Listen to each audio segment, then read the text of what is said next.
Hey everyone, welcome to Strange Stories, where we explore near-death experiences and supernatural stories from people who've had a glimpse of the other side. If you enjoy our content, please consider liking the video and subscribing to our channel. Without further ado, let's get to the story of the day. My first NDE occurred when I was about 5 or 6 years old. In a beach park in Paris, I was playing with my sister. My sister was perched atop a rope spider. I was climbing the spider to catch up with her. I instantly felt strange and remember telling my sister that I wasn't feeling well. I was overcome with emotion and fell from the spider. I had departed my body. I don't recall much from my first NDE. I recall experiencing amazing speed, being within a tunnel, and seeing a lot of pictures. I also remember feeling no pain when I departed my body. I returned to my body as quickly as I had left it. I was freezing. I returned as I opened my eyes. My mouth was full of sand. I told you about my first NDE since I returned to that location frequently after that. Because I don't know how to explain this place without distorting or hurting it, I'll use I went back or I went or go. It's not there, nor is it down there, nor is it up there. It's all over the place. It's far away, but also very close. I recall telling my mom that I died every time I went, but she was convinced I had a medical problem. She took me to see at least a dozen specialists. They never discovered any flaws in me, except for the last specialist who told me I was just falling due to a vagus nerve separation. He stated that it seemed like two cables were separating, which caused me to lose consciousness. I trusted both the specialist and my mom. After all, what could I possibly know about it at the age of 12? I left again after the diagnosis, but I recall it. I only know that I returned. Over time, I grew to assume that my journeys were entirely the product of my mind. Despite the fact that it appears so genuine to me, all my travel memories gradually faded. All that remained was the recollection of that tunnel and all those images. I was engrossed in this life's reality and felt as if nothing happened, making my travels seem like a faraway dream. I found myself caught in a very narrow world, trapped in a basic picture of existence. These experiences were more of a fantasy vacation for my imagination. I returned there when I was approximately 16 years old, some years later. It happened one night when I was out with some buddies. We were all seated in front of the television. At the moment, I was sitting on the sofa with my partner. We were watching the film Fight Club. The picture was violent, and I started to feel bad during a combat sequence. I immediately requested that the movie be stopped since I was ill. Everything around me blurred, and the voices grew distant. I felt as if I were leaving my body, and I knew I was returning.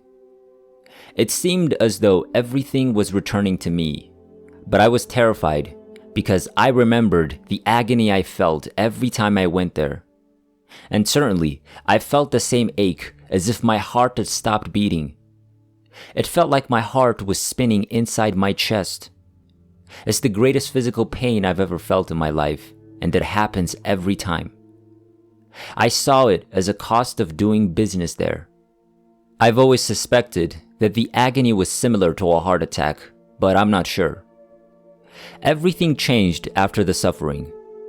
I left my body and did not return to it because I did not want to. I solely focused on the tunnel and the light. I found myself lured into that tunnel. I knew everything about this place. I no longer had any questions, anxieties. I couldn't help but feel relieved and at ease. Because I remembered this area, I was no longer terrified of pain or anything else. I was speeding into the tunnel. As before, the walls of this tunnel were mostly covered with pictures. I was physically present in all of the photographs, but I didn't identify myself in any of them. I recall pausing to examine one of these images more closely. I'm seated in the back of a red convertible with numerous other individuals driving in a sunny place. We are 5 people in the car, and we are all content. We were both giggling. I didn't identify myself or the others. All I knew was that it was me. After some thought, I believe these photos are images of life memories that are recorded on the energetic fence of my soul. If the tunnel symbolized the walls of my soul, I was in a state of pure spirit when I arrived here.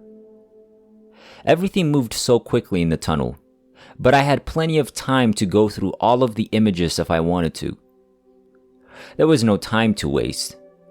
It was as though time had vanished and had never existed. Only in a non-physical state, I suppose, can a human appreciate the concept of without me or the non-existence of time, which looks impossible to convey on Earth. At the end of the tunnel, I found myself in a completely white, light-filled environment. There was nothing tangible there, simply vast, white light. There was no beginning or end. It felt like you were in an infinite sea of light with soothing pink waves. The light was wonderful and not blinding. Above all, it was really warm. This white room was brimming with love, sweetness, warmth, and calm. But when 3 enormous columns of light appeared in front of me, I felt the most love. These light columns were esoteric entities. I've never felt love like this before. The affection that they and I have for one another is indescribable. No one knows me better than they do. I am as much a part of them as they are of me. Even my sister, with whom I'm very close, and my mother appeared and continue to appear to me like strangers in comparison to the 3 of these beings. I am sure there are a lot more of these beings where I'm from. They are my relatives.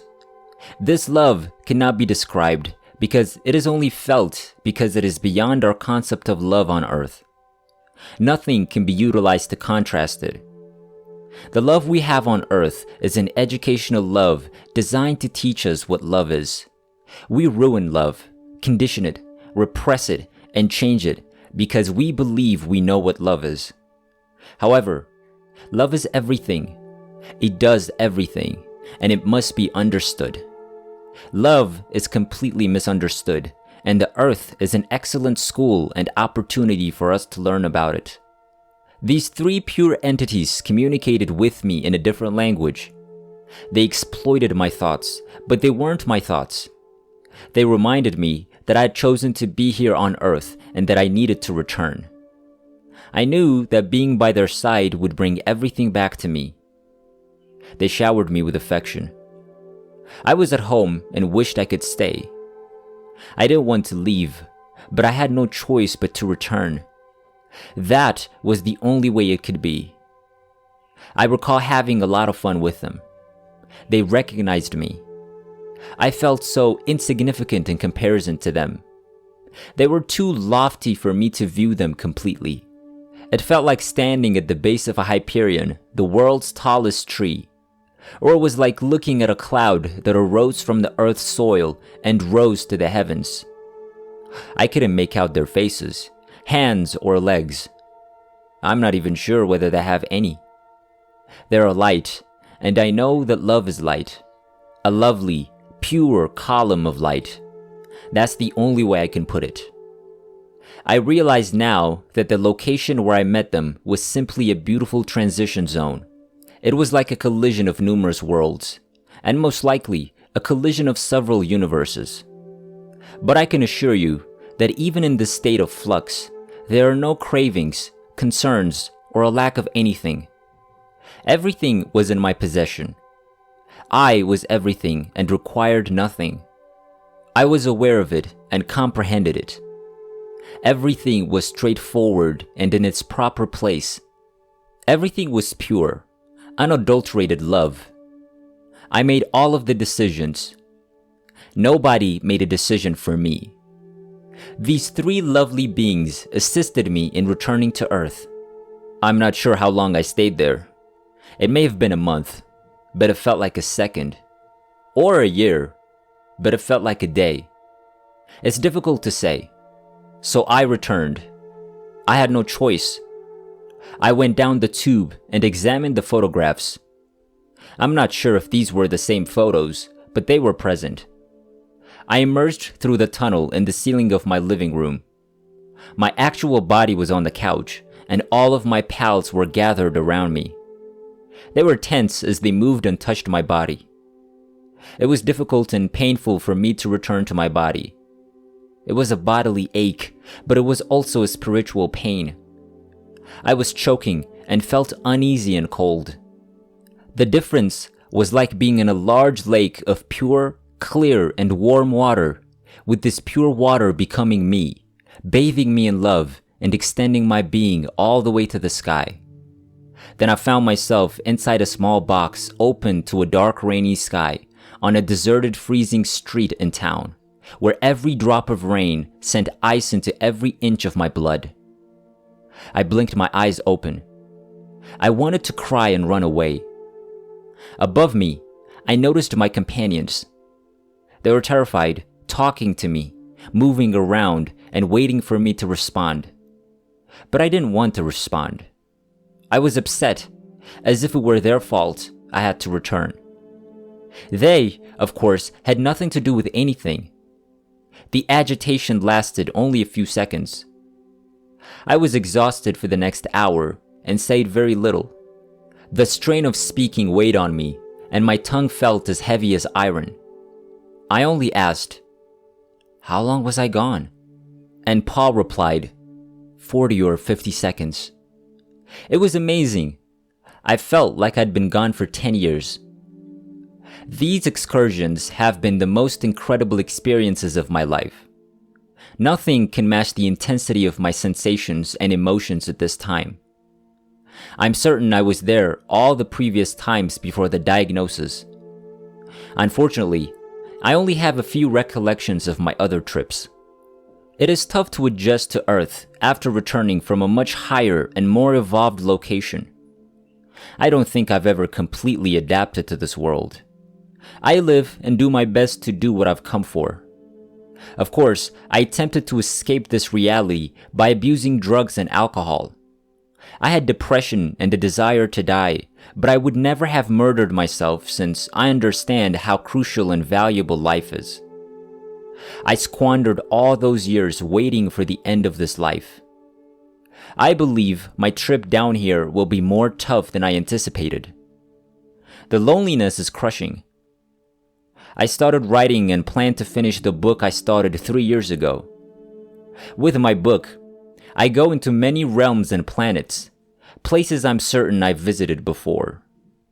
Some will undoubtedly tell me that it is all the result of my imagination.